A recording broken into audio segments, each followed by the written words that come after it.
How to download Need for Speed Most Wanted on PC or laptop.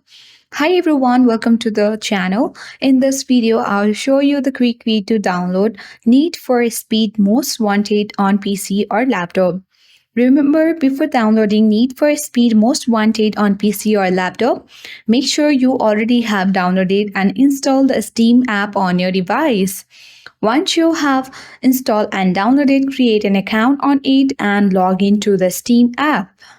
In order to download Need for Speed Most Wanted on PC or laptop, simply on the Steam at the top left corner of the screen, click on Store, and then you will get access to the next page where at top right corner of the screen there is the search bar.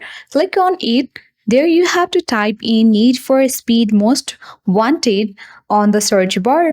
You will get variety of options. Simply you have to choose the right one and then click on. On this section, you will get the option to add to cart at bottom of the screen.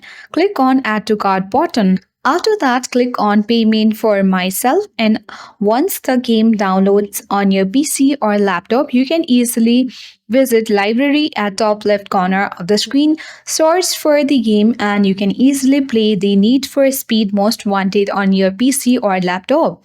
That's it. I hope this video was helpful. If it was, then do like, share, comment, and don't forget to subscribe for more tech and tips videos.